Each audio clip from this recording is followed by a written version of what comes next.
आज हम लोग का जो टॉपिक है डेट इज इनडिफरेंस कर्व। कौन सा टॉपिक है? अब समझो इनडिफरेंस कर्व होता क्या है, please, very very important. What is an indifference curve? ठीक है, पहले कॉपी में लिख लो फटाफट एक definition. An indifference curve, an indifference curve या एन इनडिफरेंस कर्व किससे पहले लिखो? An indifference schedule. क्या लिखो बेटा? An indifference schedule.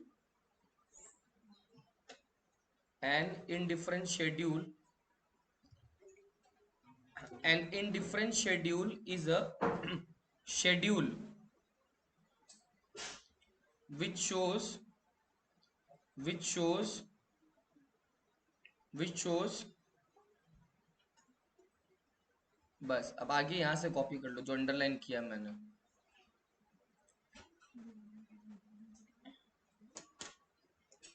which shows combination of two goods that give the consumer equal satisfaction and utility।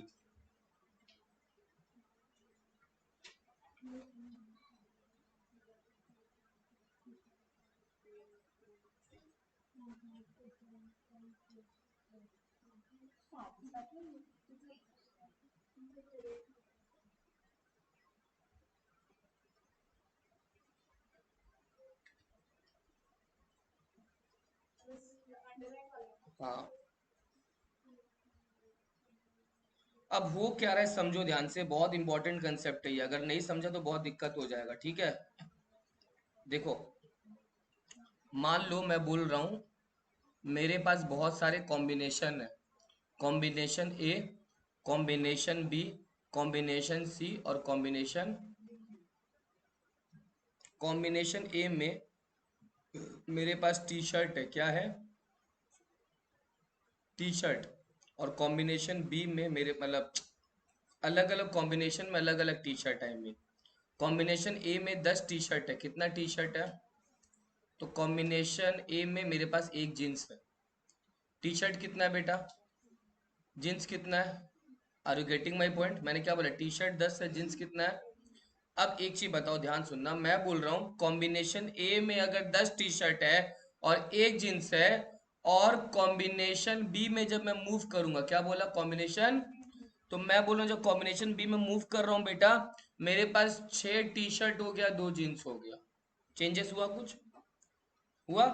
Combination B में मेरे पास बेटा कितना टी शर्ट है? मेरे पास इस बार जो टी शर्ट है वो मान लो टी शर्ट है बेटा 3, और जींस कितना मिला? दोनों 3 3। और कॉम्बिनेशन डी में जो टी शर्ट है वो मान लो बेटा मेरे पास है एक, कितना है? और जींस मान लो कितना है? तुम एक चीज देखो, क्या टी शर्ट घटते जा रहा है, जींस बढ़ते जा रहा है? क्या टी शर्ट घटते जा रहा है और जींस? कॉम्बिनेशन ए में 10 टी शर्ट और एक जींस है, टोटल कितना कपड़ा हो गया? कॉम्बिनेशन बी में कितना कपड़ा है बेटा? हाँ, कॉम्बिनेशन सी में कितना कपड़ा है? और कॉम्बिनेशन डी में कितना कपड़ा है? कॉम्बिनेशन डी में कितना कपड़ा है? कौन सा कॉम्बिनेशन अच्छा है? गलत नालायक को, गलत नालायक, गलत नालायक, गलत नालायक। एक भी तो नहीं, ऐसा नहीं है। द करेक्ट आंसर इज सारा। द करेक्ट आंसर इज, सुनो बेटा, ये कॉम्बिनेशन कुछ इस तरह से बनाए जाते हैं, क्या बोला मैंने? ये कॉम्बिनेशन कुछ इस तरह से बनाए जाते हैं कि अगर कोई व्यक्ति से पूछा जाए, उसी व्यक्ति का कॉम्बिनेशन ना, कि बेटा तू कॉम्बिनेशन ए लेगा या बी लेगा, वो बोलेगा मैं इनडिफरेंट रहूंगा। क्या रहूंगा? ए लो या बी लो, बात एक ही है उसके लिए। अब ऐसा क्यों कारण हो सकता है गुनगुन? हो सकता है 10 टी शर्ट जो है उसका दाम कुछ अलग हो, एक जींस का दाम अलग हो। जींस उसका टी शर्ट 4 कम हुआ, देख लो। अगर ए से बी में गया उसका टी शर्ट कितना कम हुआ? 4 कम हुआ। लेकिन अगर जींस कितना बढ़ा? हो सकता है टी शर्ट बहुत, हो सकता है जींस बहुत महंगा हो सकता है जींस बहुत, तभी एक एक्स्ट्रा जींस के लिए उसको खुशी बहुत ज्यादा मिल रहा हो, भले 4 टी शर्ट का कुर्बानी देने के लिए वो राजी। तो उसके लिए सारा कॉम्बिनेशन सेम, मतलब वो कोई भी ले सकता, वो इंडिफरेंट रहेगा। क्या रहेगा? आर यू गेटिंग में? लेकिन हाँ, अब इंपॉर्टेंट है, ए और डी में तुम चेक करो यार। ए में टोटली 11 कपड़ा है ना, और डी में कितना कपड़ा है? अब कौन सा लेगा? डेफिनेटली कोई सा भी ले सकता है। अभी मैंने बोला कपड़ा से मैटर नहीं करता यूनिट्स कितना है, उसका सेटिस्फेक्शन हर लेवल पे क्या रहेगा, सेम रहेगा। Are you getting my point? A लो, बी लो, सी लो, डी लो, घंटा फर्क पड़ता है। क्या फर्क पड़ता है? तो जान भी आप कौन सा लोगे, बी लोगे ना डी लोगे?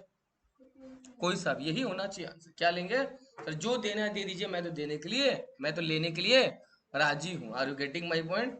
ए लो, बी लो, सी लो, डी लो, बात तो ये जो शेड्यूल बनाया ना मैंने, ये जो, इसको बोलते हैं इनडिफरेंट शेड्यूल। क्या बोलते हैं? Are you getting my point? अब बेटा, दुनिया के कोई भी शेड्यूल से ही कर्व बन सकता है। क्या बोला? अगर शेड्यूल नहीं है तो कर्व भी संभव। इनडिफरेंट शेड्यूल बना, उससे इनडिफरेंस कर्व बनेगा। क्या बनेगा? Indifference curve. देखो सुनो, इस ओरिजिन पे बेटा टी शर्ट ले लो। क्या ले लो? T shirt. इस ओरिजिन पे बेटा क्या ले लो? जीन्स। एक चीज बात पूछू तुम लोग से, एक बढ़ रहा है दूसरा घट रहा है, हो रहा है ना?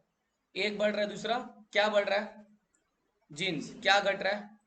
तो अगर एक बढ़ रहा है दूसरा घट रहा है, मैंने डिमांड में बताया था कर्व कैसा होता है, डाउनवर्ड। एक बढ़ेगा दूसरा घटेगा, कर्व हमेशा क्या होगा बेटा? डाउनवर्ड होगा। तो बेटा कर्व हमेशा इसका डाउनवर्ड, और वेरी वेरी इंपॉर्टेंट बेटा, कॉन्वेक्स नेचर का होगा। क्या होगा? कॉन्वेक्स नेचर का। कॉन्वेक्स क्यों होता है भी बता दूंगा। तो इसमें दो चीज हुआ, एक डाउनवर्ड होता है और दूसरा, जोर से बोलो, और पहला इनडिफरेंस कर्व डाउनवर्ड होता है। डाउनवर्ड क्यों रहे समझो, टी शर्ट और जींस, जींस कितना कितना था, एक दो तीन चार, मान लो ये एक है बेटा, ये दो है, ऐसा करके है, तो तीन और चार, यस और नो, तीन और चार। Are you getting my point? अब देखो यहाँ पे, जब जींस एक था बेटा, टी शर्ट कितना था पता है तुम लोग को, याद है? टी शर्ट कितना था? तो यहाँ 10 बना दिया। जब जींस बेटा दो था तो टी शर्ट कितना था? कम हो रहा है कि नहीं हो रहा है? होना ही चाहिए। फिर ये जब तीन था तो ये और कम हो जाएगा। समझा मेरा बात? क्लियर और नॉट? फिर ये और बढ़ेगा तो ये और कम हो जाएगा। क्लियर? तो इस कर, तो एक चीज समझो, मैंने बोला डाउनवर्ड है। क्या है? डाउनवर्ड है और कॉन्वेक्स है। क्या बोला? डाउनवर्ड होने का रीजन अलग है और कॉन्वेक्स होने का रीजन अलग है। एग्जाम में पूछा जाता है कि क्यू इंडिफरेंस कर डाउनवर्ड है या क्यू इंडिफरेंस कर। अगर तुम लोग डाउनवर्ड का रीजन कॉन्वेक्स में लिख दिया, कॉन्वेक्स का रीजन डाउनवर्ड में लिख दिया, बोर्ड में कोई हालत में 95 नहीं है। डाउनवर्ड का रीजन सुन लो। डाउनवर्ड का रीजन है कि अगर आपको एक को बढ़ाना पड़ रहा है तो दूसरे को, एक को अगर बढ़ाना पड़ रहा है तो, मेरे एग्जांपल में किसको बढ़ाया मैंने, किसको घटाया? एक को बढ़ाएगा दूसरे को। साधना, अगर कल को ऐसा हो गया कि टी शर्ट, क्या बोला? पहले 10 और एक था, याद है आपको? याद है? अगर ऐसे हो गया टी शर्ट भी बढ़ गया और जीन्स भी बढ़ गया, ऐसा क्यों नहीं हो सकता बताओ? जितना यूनिट आप टी शर्ट को सैक्रिफाइस कर रहे हो उतना यूनिट से जीन्स भी बढ़ जाता है। तो एक यूनिट को सैक्रिफाइस करना पड़ेगा ताकि दूसरा, तो उससे क्या होगा? सर अगर ऐसा कर दिया ना, दोनों को बढ़ा दिया बेटा, कॉम्बिनेशन ए से ज्यादा सेटिस्फेक्शन किस में मिल जाएगा? ये रीजन है साधना। अगर आप दोनों को सी में और बढ़ा दिया, ये 15 और ये 3, आदमी क्या चूज करेगा? ऐसा नहीं होना चाहिए ना, क्योंकि एक आदमी का सेटिस्फेक्शन, एक बढ़ेगा दूसरा घटेगा, तभी तो होगा ना। अगर मैं दोनों को बढ़ा दूं फिर और बढ़ाते चला जाऊं, सेटिस्फेक्शन क्या रहेगा? सेटिस्फेक्शन सेम रहना चाहिए। एक बढ़ेगा दूसरा घटेगा। बोलो गुनगुन।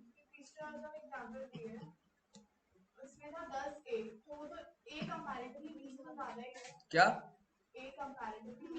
कंपेरेटिव यूनिट्स में ज्यादा है, हो सकता है मॉनेटरी वैल्यू में ज्यादा ना हो। एक एग्जांपल समझो, एक एग्जांपल समझो, आपको घूमने जाना है।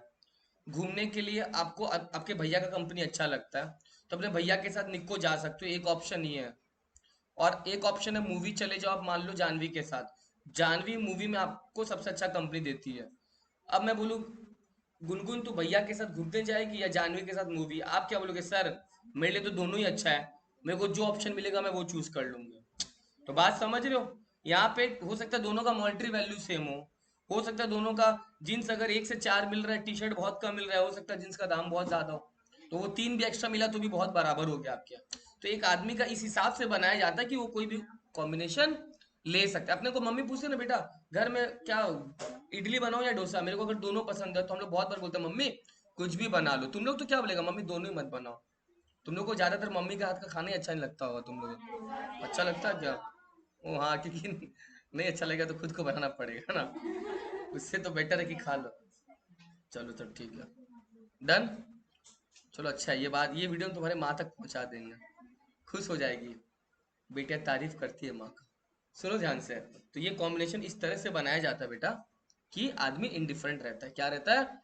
इनडिफरेंट रहता है। अब एक चीज समझो मेरा बात, तो डाउनवर्ड होने का रीजन बेटा, इफ, सब लिखा हुआ, लिखना मत, लिखा हुआ स्लाइड मैंने जो मेंटेन किया सब है, if we will increase the consumption of one commodity, then then we have to decrease the consumption of, एक मिनट दिखा देता हूं तुम लोग को यहाँ पे, ये देखो, ये डाउनवर्ड का रीजन है। किसका रीजन है? डाउनवर्ड का रीजन है, ये देखो। Indifferent curves are negatively sloped, or an indifference curve slopes downward from left to, it shows that more of one commodity implies less of another. Yes or no? एक का ज्यादा लोगे दूसरे का, so that the total satisfaction remains the, समझा मेरा बात? इसीलिए वो डाउनवर्ड है। क्या है वो? Are you getting my point? Downward किस लिए? एक अगर बढ़ेगा दूसरा। लेकिन अब मैंने क्या बोला बेटा, मैंने इसका कर्व कॉन्वेक्स बनाया था ना कॉन्केव बनाया था? यहाँ पे कॉन्वेक्स का रीजन है बेटा, ध्यान से सुन लो, डिक्रीजिंग एमआरएस। क्या बोला? Decreasing, what is MRS? Marginal rate of of of substitution, MRS, marginal rate of. ये क्या होता है सुन लो, ये कैसे निकलता है, मैं यहीं पे एमआरएस बना के दिखा रहा हूँ। एमआरएस कैसे निकलता है सुन लो, पहला वाला एमआरएस नहीं निकलेगा, इसका चेंज कितना हुआ बेटा, जो कम हो रहा है, सेक्रीफाइस कितना कर रहे हो, और एक्स्ट्रा कितना मिला, कितना आंसर आएगा? जो गिव अप कर रहे हो उसका चेंज, और जो एक्स्ट्रा मिल रहा है उसका चेंज। गिव अप कितना कर रहे हो? 4, एक्स्ट्रा कितना मिल रहा है, कितना आया? 4। जानवी नेक्स्ट का एमआरएस बताओ।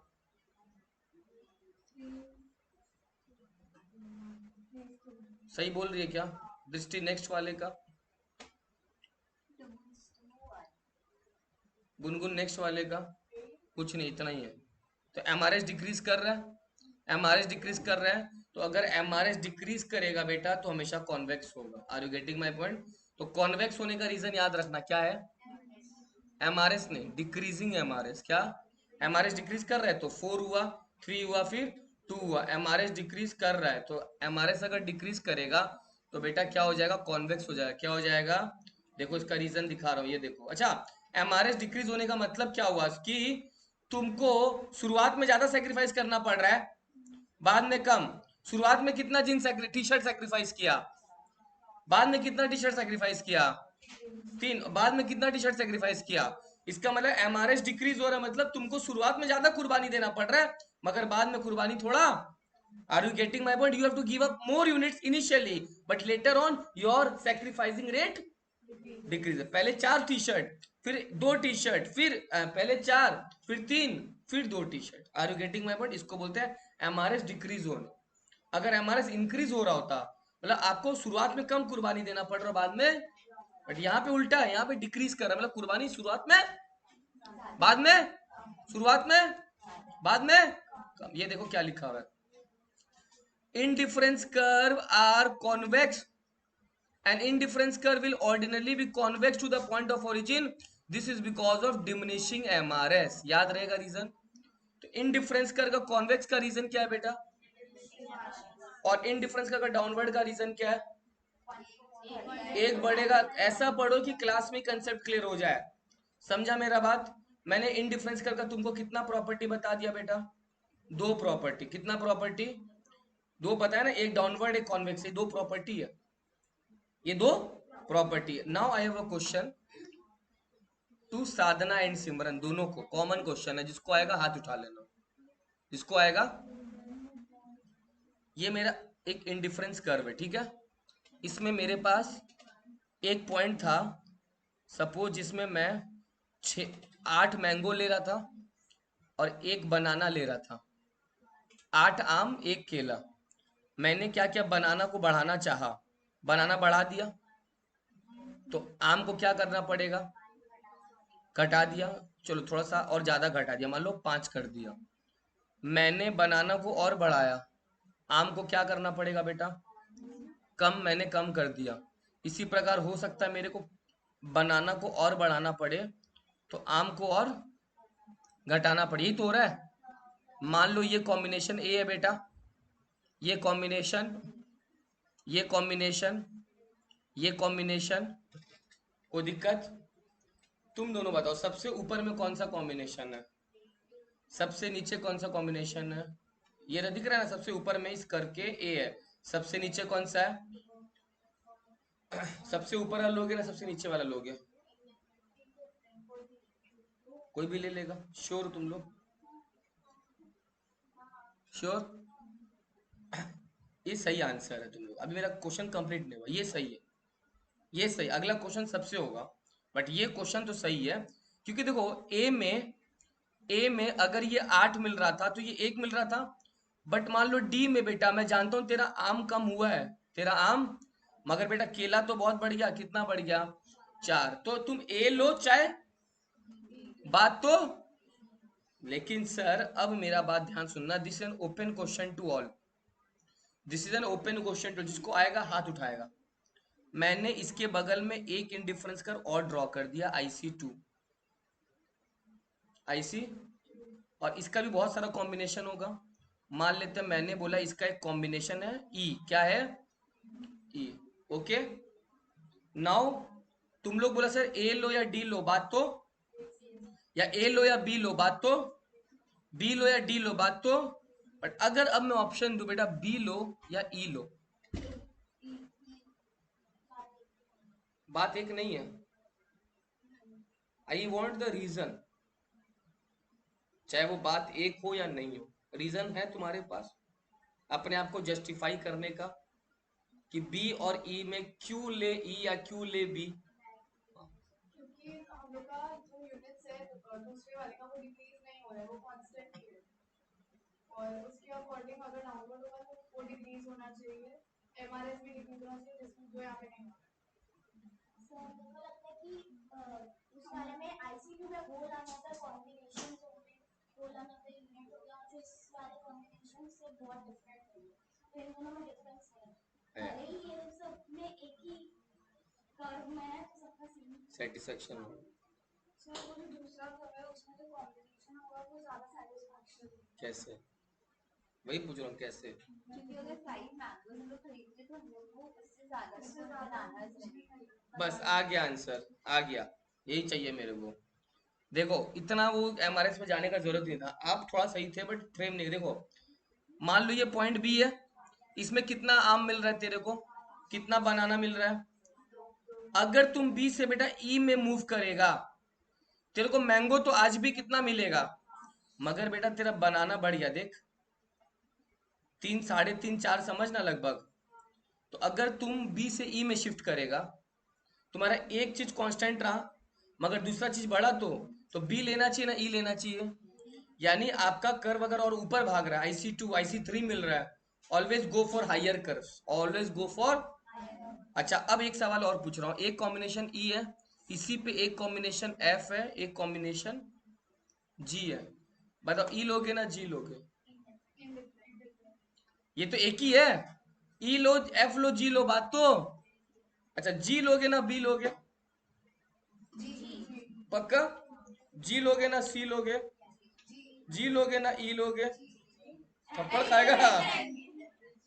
जी लो ना ई लो, बात तो एक है, समझा?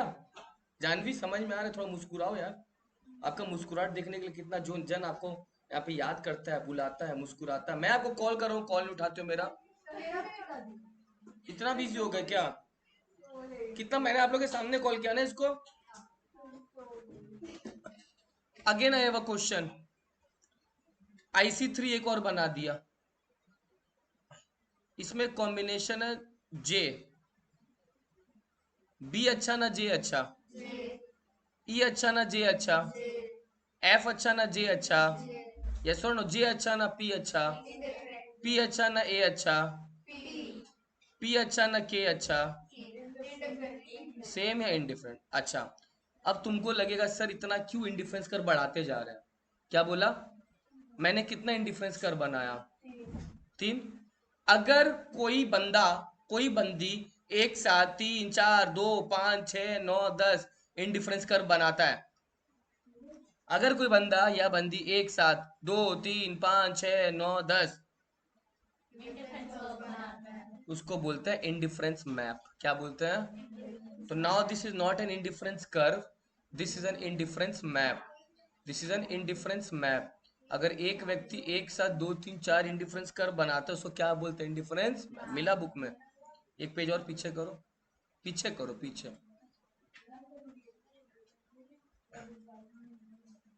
मेरे को ठीक पता है कौन सा पेज में क्या है। मेरे को बोलो ना सर। सुनो, समझा मेरा बात? गुनगुन सुनो ना प्लीज, क्या कर रहे हो? इसका मतलब इधर देखो,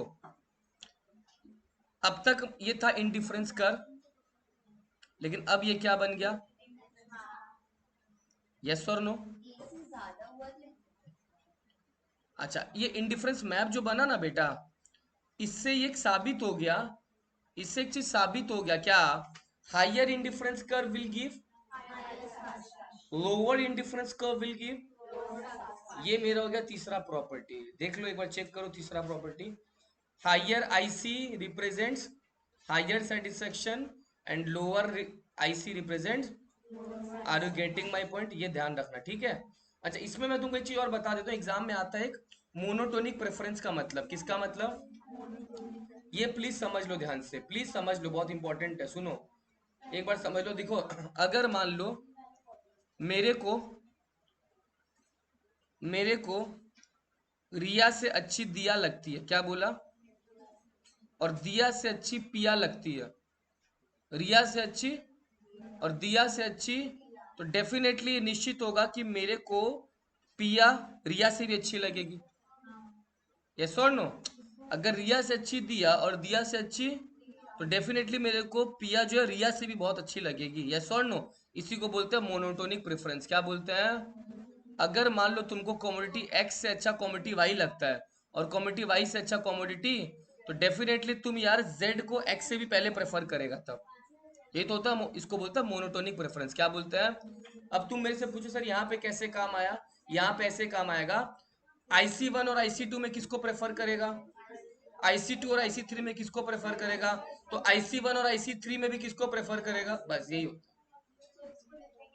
सब लिखा हुआ है, अभी क्लास के बाद ले लेना, समझा? इसको लिखेंगे कैसे? इतना अच्छा समझा रहे हो, समझना नहीं है इसको? कॉपी में देखना है कि जो सर पढ़ा रहे बुक में है कि नहीं है।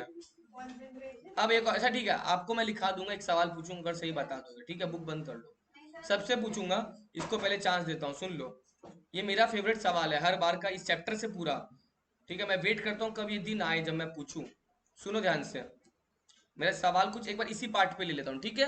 हालांकि अभी पढ़ा नहीं रहा हूँ, बट इस पार्ट पे मेरा सवाल है। हाँ, सवाल है, आईसी तो ऐसा होता है ना, एक IC1 ऐसा हो गया और एक IC2 ऐसा हो गया। मेरा सवाल है, जिसको आएगा हाथ उठाना, IC1 और IC2 ऐसा क्यों नहीं हो सकता? हाथ उठा लो। मतलब ऐसा बीच में टच क्यों नहीं कर सकता? टच नहीं ना किया था यहाँ पे, देखो टच नहीं ना किया था। टच करना भी नहीं चाहिए, टच कर रहे तो गलत है, मैंने बोल दिया टच कर रहे तो। But my question is why two IC cannot intersect और टच ईच अदर?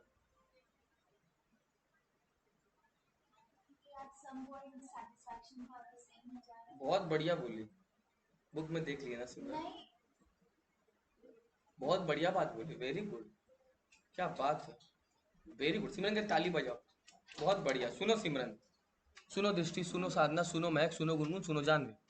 अगर मैं इस पॉइंट पे दोनों को टच करा दूं, इसका मतलब एक चीज समझो, देखो मैं ऐसा समझा रहा हूं जो कोई यूट्यूब वीडियो पे नहीं मिलेगा। मान लो ये कॉम्बिनेशन ए है, ये कॉम्बिनेशन, ये दोनों का कॉमन पॉइंट है, इसको सी मान लेते हैं, और इसको मान लेते हैं बेटा डी, इसको मान लेते हैं ई।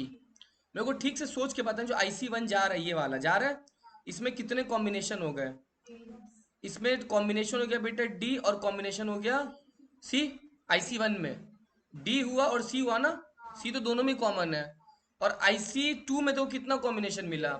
ए मिला, बी मिला, ई मिला। अब मेरे को थोड़ा ध्यान सुनो, मेरे को एक बार ये हाथ यूज करने का मन कर रहा है, मैं बोल रहा हूँ बेटा, मैं इस पॉइंट को अगर ढक दूं, पॉइंट ये वाला, अब सही है तो इतना दूर तक, मतलब बेटा अगर मैं इतना पॉइंट ढक दूं, ये पॉइंट, इस इसके ऊपर ये वाला पार्ट देखो, ये वाला अब तक सही लग रहा था।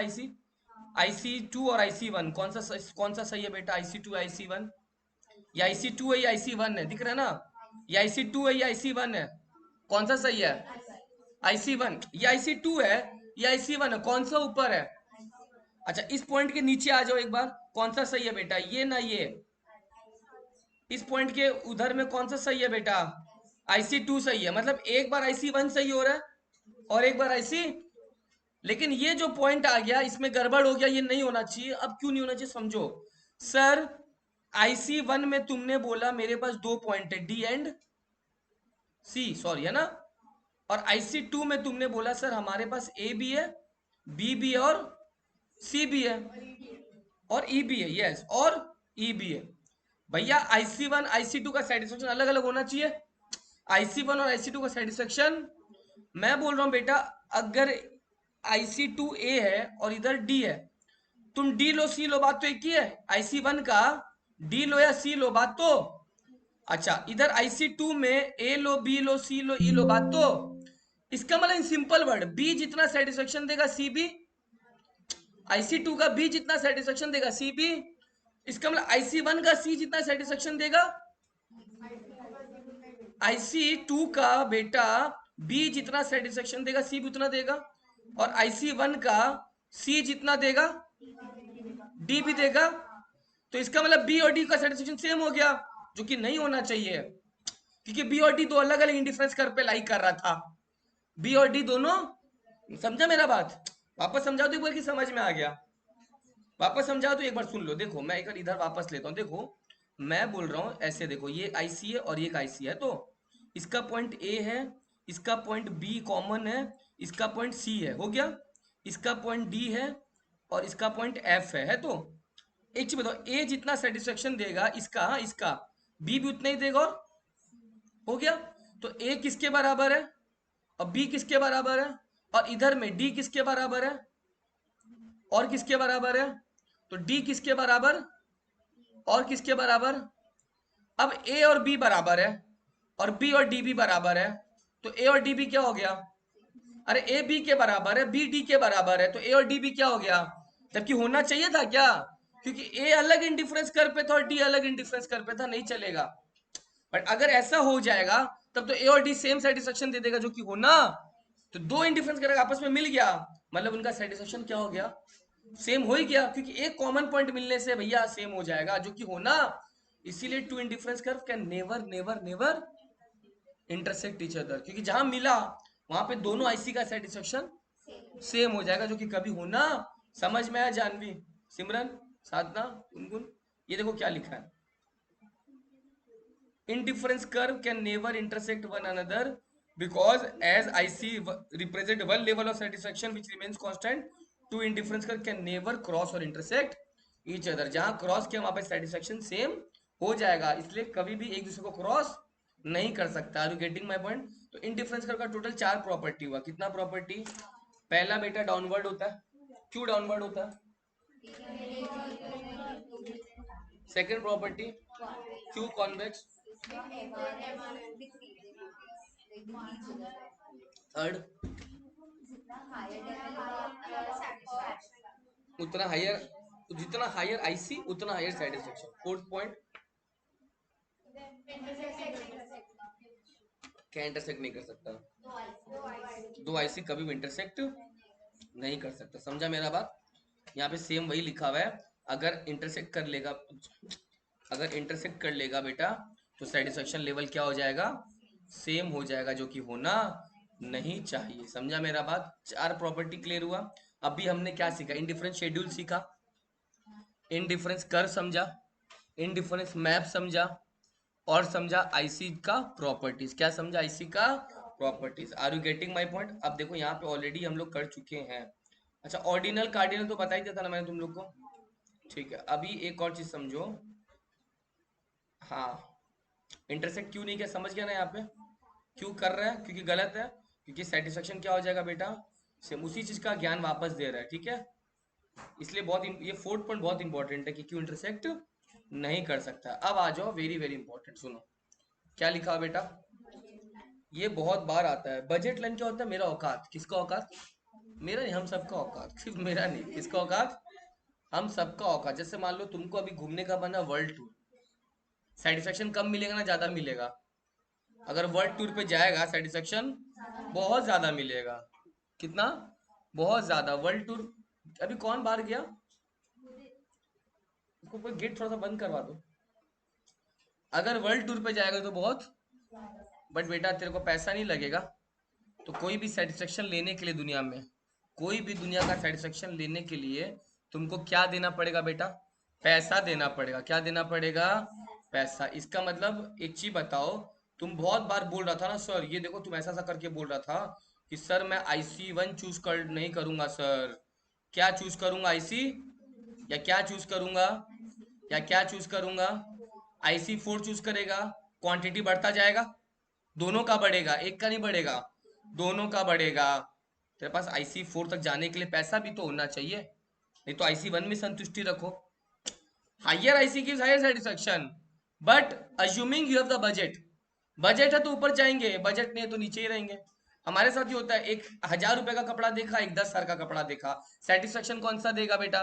10,000 का कपड़ा देगा, बहुत अच्छा होगा वो, लेकिन 1000 वाला ले लेंगे। ठीक बोल रहे, क्यों?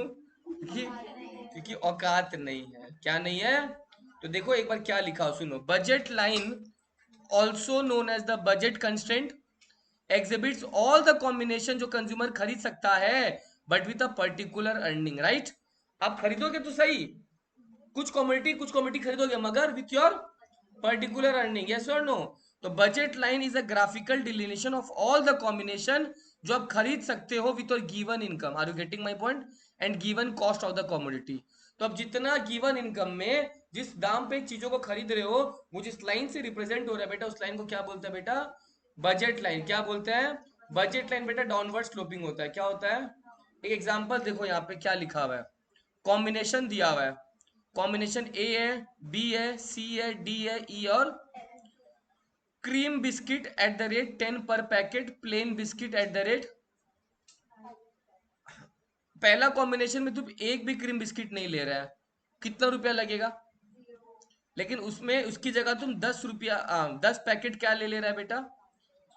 प्लेन बिस्किट ले ले रहा है 5। तो कितना खर्चा होगा बेटा? बजट 85 है तुम्हारा, तुम्हारे पास अलग अलग ऑप्शंस है। अब दूसरा ऑप्शन क्या है? एक क्रीम बिस्किट ले लो, कितना खर्चा लग गया? 10 रुपया लग गया। और 8 यूनिट 5 रुपया वाला प्लेन बिस्किट ले लो, कितना लगेगा? 10 और 40 कितना होता है? वापस 50 रुपया खर्चा किया, हर बार 85 रुपया खर्चा कर रहा है। नेक्स्ट, ये कितना ले लिया, कितना खर्चा हो गया? तो बताओ ये कितना ले पाएगा? 30 का खर्चा कर पाएगा 5 रुपया करके, तो कितना पैकेट ले पाएगा? 6 पैकेट ले पाएगा ना। 6 × 5 कितना होता है? उसके बाद और ये बढ़ाया तो ये कम करना पड़ रहा है, ये बढ़ाया तो ये, और ये और बढ़ाया तो ये अगर 5 ले लेगा, कितना रुपया लग गया? तो वो तो कुछ ले नहीं पाएगा। तो ये जो अलग अलग कॉम्बिनेशन बेटा, ये बजट शेड्यूल है। क्या है? राधा के पास 50 रुपया था, उसके पास अलग अलग ऑप्शंस था कि वो कितना क्रीम बिस्किट ले और कितना प्लेन। क्रीम मतलब समझ गया क्या होता है? जो अपन खाते हैं ना, ऑरेंज वाला, हाइडन हाइडन सीख तो नहीं, उसके बाद क्या हो गया तेरा? जिम जैम हो गया, ये सब सारा। हाँ बराबर, ये सब क्रीम हो गया। और प्लेन क्या हो गया? जो नाइस टी होता है, गुड, हाँ गुड्डे फुड्डे हो गया, सब सारा। क्या महंगा कौन सा होगा जानवी? क्रीम। सस्ता? प्लेन भी महंगा, सही में? बहुत महंगा हो गया, गुड्डे ही महंगा। अच्छा, अब देखो बजट लाइन बेटा, पहला चीज सुन लो बेटा, डाउनवर्ड स्लोपिंग होता है। क्या होता है? अभी तो मैंने समझाया यार, एक बढ़ेगा तो दूसरे को नहीं समझा। ये वाला क्रीम बिस्किट और प्लेन बिस्किट, पहले में अगर ये 10 ले रहा था तो ये 0 ले रहा था, फिर अगर बेटा ये 8 ले रहा था तो ये 1 ले रहा था, ऐसे कुछ तो कुछ था। ये अगर 6 ले रहा था तो ये कितना ले रहा था? ये अगर इतना ले रहा था तो डाउनवर्ड आया कि नहीं? तो पहला चीज बेटा, बजट लाइन एकदम डाउनवर्ड स्लोपिंग होगा। क्या होगा? इसका रीजन समझ गया कि अगर बेटा एक कॉमोडिटी को बढ़ाएगा तो दूसरा को, क्योंकि बजट तो लिमिटेड है। बजट तो क्या है? लिमिटेड है। मैंने एग्जांपल दिया था कि किसी के पास 600 रुपया है, उसको मान लो 600 रुपये में मूवी भी देखना है, खाना भी खाना है, घूमना भी है। तो यार अगर मूवी का दाम बेटा 300 रुपया है, डिनर का दाम 200 रुपया है, और शॉपिंग का दाम 200 रुपया है, तो कैसे मैनेज करेगा? सब तो नहीं ना हो पाएगा। या तो इन दोनों को लेना पड़ेगा, इसको छोड़ना पड़ेगा, या मूवी और डिनर कर लिया, शॉपिंग छोड़ दिया, मूवी शॉपिंग ले लिया तो क्या छोड़ दिया? तो आपके साथ यही तो हो रहा है बेटा। अगर इसको बढ़ा रहे हो ना, तो इसको क्या करना पड़ेगा बेटा? क्योंकि बजट हमेशा लिमिटेड है, बजट हमेशा क्या है? लिमिटेड। तो budget line is which line, positive और नेगेटिव? नेगेटिव का दूसरा नाम क्या होता है बेटा? Downward sloping. Are you getting my point? Budget line क्यों डाउनवर्ड हुआ, समझा? अब एक और चीज आ जाओ, आज का लास्ट पार्ट, ये मेरा फेवरेट क्वेश्चन। क्या बोला? ये आना ही आना एग्जाम में, ये आना ही आना एग्जाम में, ठीक है? ओह लास्ट पार्ट नहीं, बहुत टाइम, 6:30 से आओ। बस मेरे को लगा मैंने बहुत ज्यादा पढ़ा दिया आज, बट वही नहीं ऐसा तो सही में। तब लास्ट पार्ट है जो, सुनो ध्यान से। क्या पढ़ रहे अपन? नहीं, अपने पढ़ रहे कंज्यूमर इक्विलिब्रियम। क्या पढ़ रहे हैं? देखो ये चैप्टर इतना कंफ्यूजिंग कर देगा अगर तू मेरा बात नहीं सुनेगा तो। क्या बोला मैंने? ये चैप्टर इतना कंफ्यूजिंग कर देगा तुमको अगर तू मेरा सुनो ध्यान से। अपने एग्जाम में कैसा कैसा क्वेश्चन आ सकता है पहले वो समझो। एग्जाम में पहला अगर ऐसा आया, एक्सप्लेन कंज्यूमर इक्विलिब्रियम, क्या आया? तो सबसे पहले मैंने ये तुम लोग को बताया था, बजट लाइन भूल जाओ, फर्स्ट क्लास याद करो। कंज्यूमर कहाँ पे इक्विलिब्रियम होता है? जहां पे उसका मार्जिनल यूटिलिटी सेम होता है, ये होता है कंज्यूमर का इक्विलिब्रियम। लेकिन कंज्यूमर का इक्विलिब्रियम वापस आ सकता है अगर टू कमोडिटी केस हो तो। याद है मैंने इसका फॉर्मूला लिखाया था, M U X by equal to M U Y by price of Y. ये कंज्यूमर का इक्विलिब्रियम है, मगर कितना कमोडिटी केस में है। और अब जो वापस पढ़ा रहा हूँ वो वापस से कंज्यूमर इक्विलिब्रियम ही है, मगर with the help of budget line. क्या? With the help of budget line या इंडिफरेंस कर। ओके, तो अब ये जो पढ़ा और ये वापस है कंज्यूमर इक्विलिब्रियम, मगर बजट लाइन के मदद से, और किसके मदद से? इंडिफरेंस कर के मदद से। लास्ट जो पढ़े थे वो भी कंज्यूमर के इक्विलिब्रियम था, मगर वन कमोडिटी केस में, और वन कमोडिटी केस में ये वाला रूल एप्लीकेबल करता है, M U X equal to. और टू कमोडिटी केस में क्या एप्लीकेबल करता है? M U X by P X equal to M U Y by P Y. और इसको टू कमोडिटी केस को क्या नाम से बोलते हैं? Law of equi marginal utility. क्या बोलते हैं?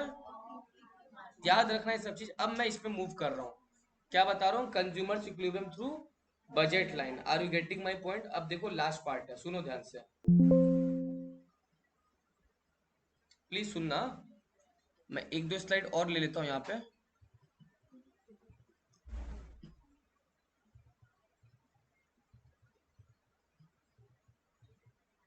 काफी है, चलो।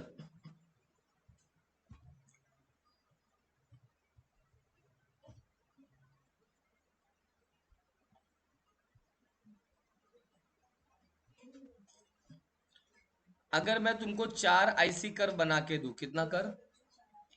IC1, IC2, IC3, IC4, IC1, IC2, IC3 और IC4। अगर 4 आईसी बना के दूं बेटा, तो कौन सा आईसी चूज करेगा बताओ मेरे को?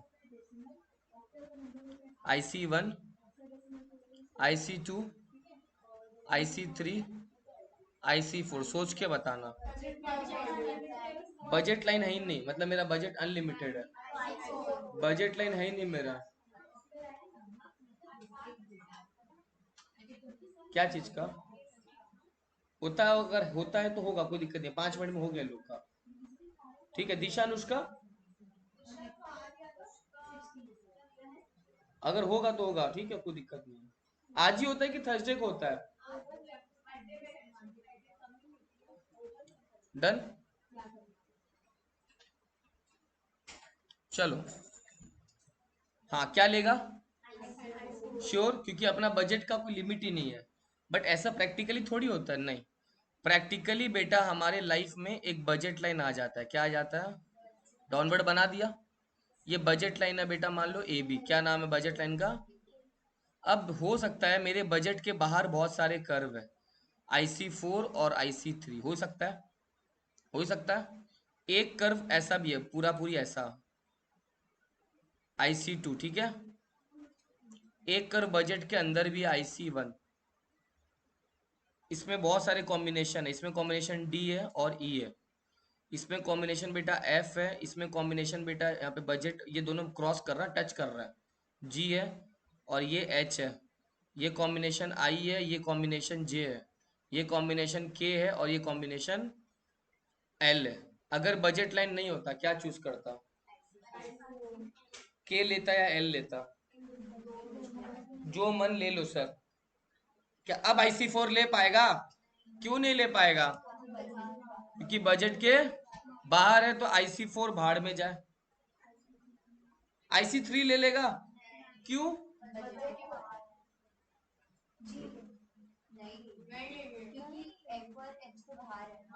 अब आ जाओ IC1 और IC2 में। क्या तुम IC2 ले सकता है क्या? नहीं।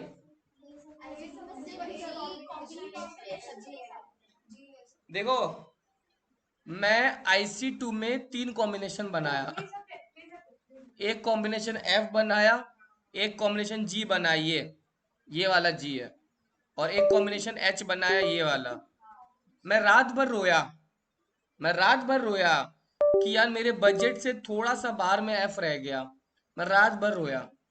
मैं फिर उठ के आधा रात में फिर रोया कि मेरे बजट से थोड़ा बाहर कौन सा कॉम्बिनेशन रह गया।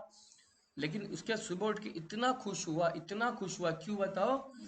क्योंकि मेरे को मेरे बजट पे जी मिल गया। तुमको पता है एफ और जी बात तो एक ही है। मैं जितना रात भर रोया, जितना दुख हुआ, सुबह का सुबह कंपनसेट हो गया। अरे आलिया भट्ट नहीं मिली तो क्या हुआ, श्रद्धा कपूर तो मिल गई, बात तो एक ही है। तो एफ ना मिलने का दुख, कोई बात नहीं, मेरे को मेरे लायक मिल जाएगी। एफ ना मिलने का दुख कंपनसेट हो गया किसके साथ? जी के साथ। या फिर एच ना मिलने का कंपनसेशन जी के साथ हो गया, एफ के कंपनसेशन कोई प्रॉब्लम। इसका मतलब IC1 भाड़ में जाए। हाँ, अगर मेरा जी भी लाइन नहीं करता, जी भी बाहर होता, तो मैं IC1 का कुछ भी लेना पड़ता, क्योंकि कुछ तो लेना ही पड़ेगा। क्या बिना खाए पिए कंजम्पशन के रह पाएगा? तो IC1 लेना ही पड़ता, भले बजट के अंदर है। IC3 4 ऐसे आउट है, तो सर IC2 का अपने जी कॉम्बिनेशन ले लेंगे। Are you getting my point? तो इसका मतलब सर तुमको पता होगा, तुम सर्कल में ऐसा टेंजेंट करके पढ़ता होगा, अभी पढ़ा होगा 11 12 में कि नहीं पता नहीं मेरे को, नहीं ना? तो अगर कोई सर्कल को ऐसे लाइन पास होके गुजर रहा है बेटा, डेट इज कॉल्ड टेंजेंट। ये टेंजेंट होता है ना? तो सर यहाँ पे भी तो टेंजेंट, ये देखो, ये बजट लाइन था मेरा, और ऐसे होके उसको पास होके इंडिफरेंस कर गुजर रहा था कि नहीं गुजर रहा था ये पॉइंट? यस और नो? तो that point of the indifference curve which is tangent to the budget line, that portion of the indifference curve which is tangent to the budget line is the consumer equilibrium. ये line याद कर लो, that portion of the indifference curve which is tangent to the budget line is the consumer's equilibrium. Budget line का indifference curve का वो portion जो बेटा budget line का टेंजेंट है, वही हमेशा क्या होगा बेटा? कंज्यूमर का कंज्यूमर का इक्विलिब्रियम होएगा। यस और नो? समझा? ये देखो, ये टेंजेंसी का पॉइंट दिख रहा है तुम लोग को? कौन सा पॉइंट दिख रहा है बेटा? ये IC3 बेकार है। यस और नो? अच्छा, यहाँ पे देखो, IC1 का भी एक पॉइंट बजट लाइन को टच कर रहा है कि नहीं कर रहा है? ये भी टच कर रहा है कि नहीं कर रहा है? लेकिन वो IC1 फिर भी नहीं लेगा, क्यों बताओ? क्योंकि IC2 मिल गया उसको। यस और नो? IC1 का भी कुछ टच कर रहा है, मगर वो नहीं लेगा, क्योंकि IC1 से ज्यादा IC2 देगा। तो उसका कौन सा पॉइंट हो गया बेटा? पॉइंट ई हो गया उसका इक्विलिब्रियम। देखो यहाँ पे टेंजेंसी वर्ड खोजो कहीं पे, जल्दी से वर्ड खोजो, जल्दी से, वो सबसे इंपॉर्टेंट है। है ना? लेकिन वहां पे सेटिस्फेक्शन ज्यादा नहीं है। हाँ, ये रहा, है ना? ठीक है, समझा? That portion of the indifference curve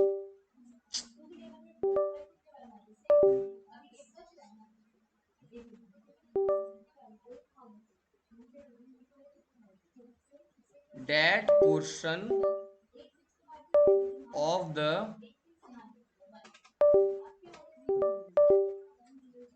indifference curve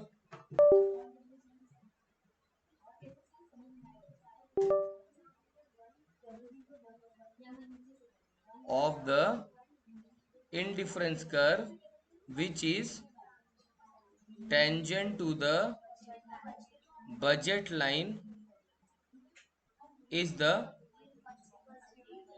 consumers equilibrium। याद रहेगा? अभी तो याद रहेगा, बाद में याद रहेगा नहीं, पता नहीं। ठीक है, समझा मेरा बात? खत्म।